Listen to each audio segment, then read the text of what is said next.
Channel here over at Subscribe, thanks to Vegan, LG, and everyone over there. So keep in mind this image on screen is what it's all about. The casting choice. This is it. The guy's apparently he looks too European or something. I don't know if he has any European in him. A lot of Islanders got some Portuguese in him, but the other thing I want to point out is this Lilo and Stitch movie. In case you saw it, it's just a mediocre movie. It's really nothing to. I'm surprised it's got a fandom because after the first movie, I think it went straight to maybe back in the day DVD or VHS or something. Was it assumed that the characters are native Hawaiian? Just because people have Hawaiian names in the islands doesn't mean they're native.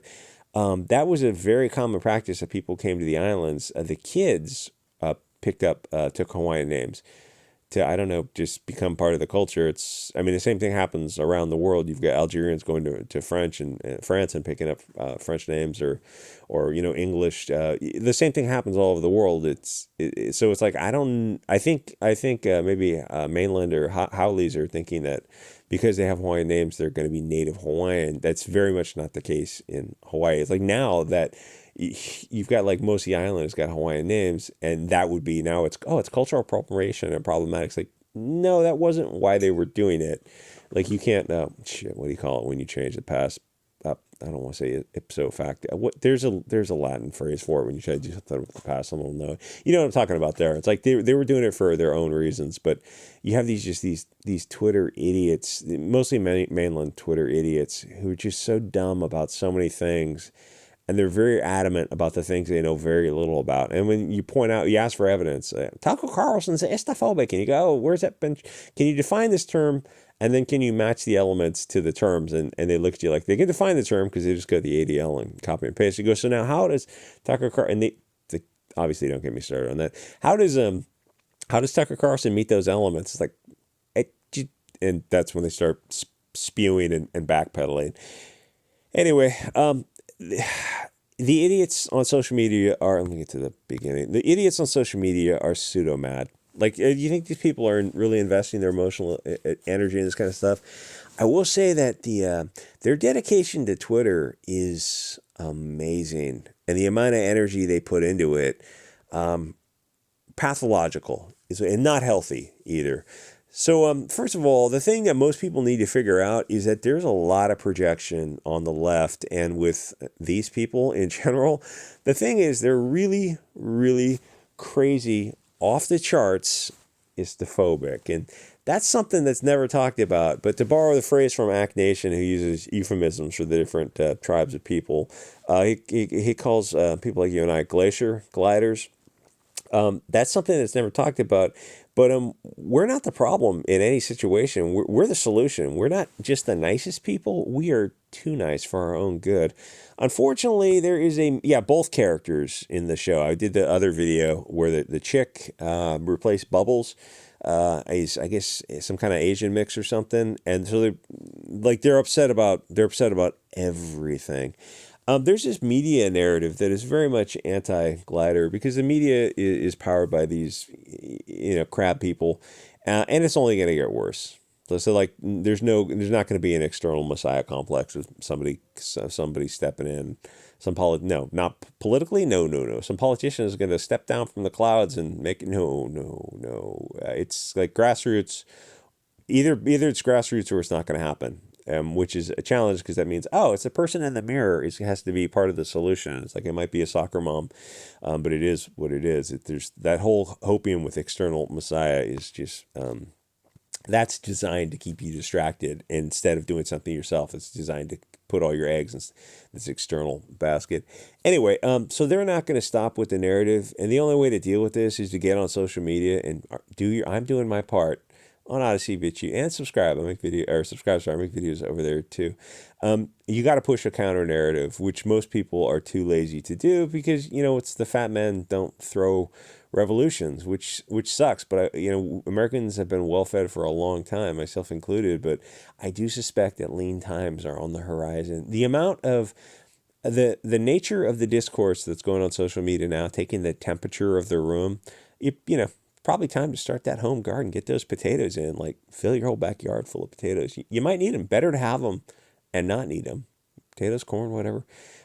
But gardening, canning, and prepping and forming in groups that's dangerous extremism. And you look at the people who are saying this, you go, you go, um, why would anyone listen to these cat ladies in studio apartments in cities? You go like, it's a kind of a sunk cost investment fallacy because they're in an area and they don't like, even if they have balconies, you could put container gardening on your balconies just to get started, just to start learning about the green thumb.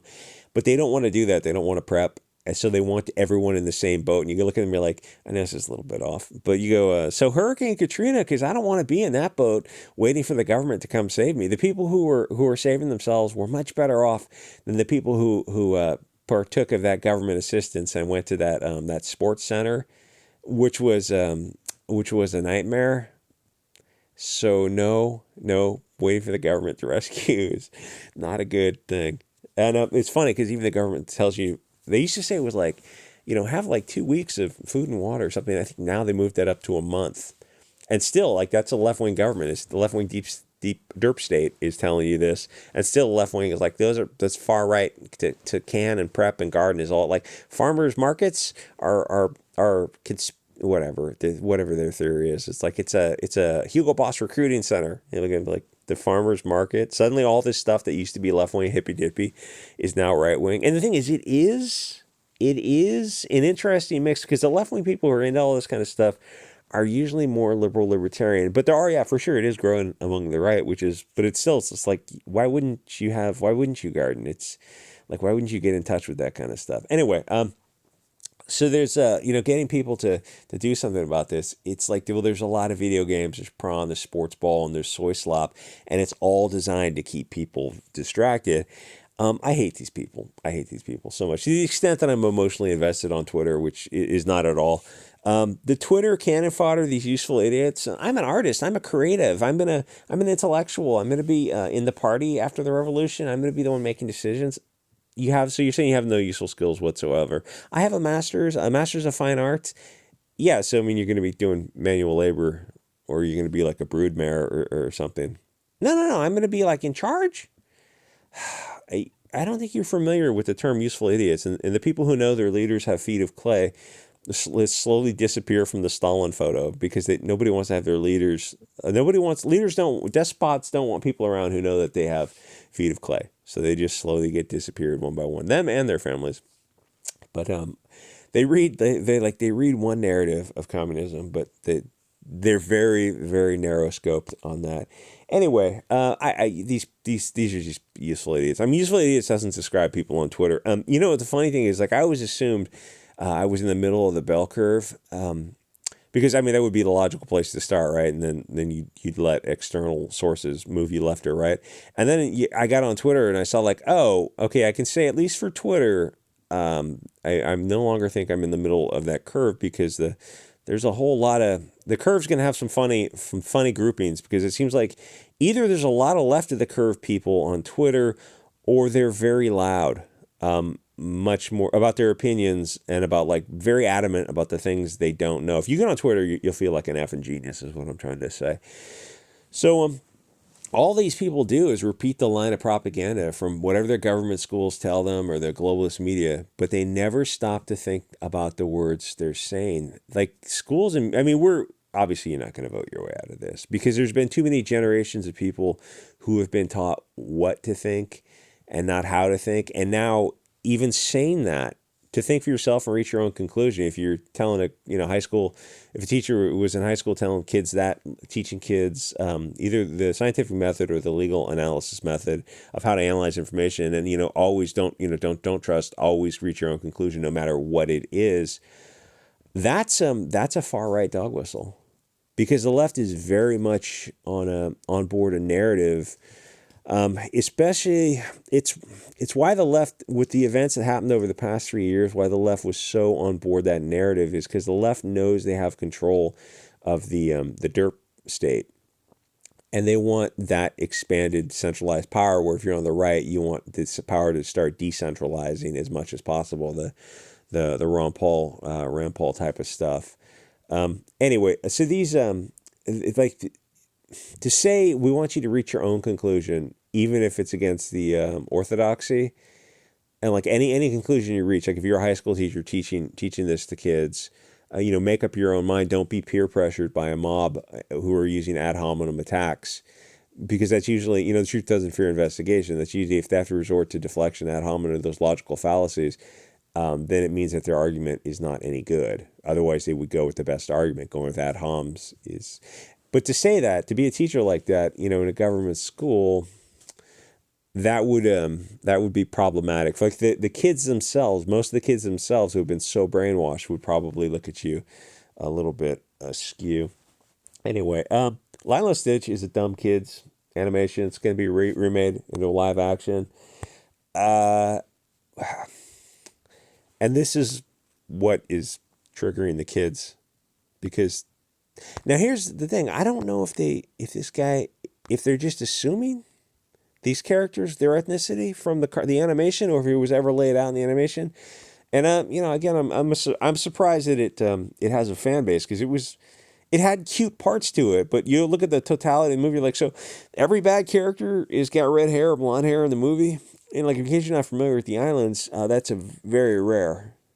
Portuguese, who we're going to look closer to this guy than red hair or blonde haired like Northern or Western Europeans. But yet in the island, every antagonist is, the red haired or blonde haired people are being the jerks. It's like, that doesn't make sense. That's just the statistical anomaly. If you're familiar with the islands, it would be Asian people who would be working at the dog pounds or the rescue centers, or denied her jobs. But they're very careful to not portray it that way, because they want you to hate one group of people who look like you and me. Anyway, like, comment, subscribe. I think I've said enough for YouTube. And join the subscribe star. Thanks to LG and Vegan and everyone else over there. And I'll see you guys all next episode.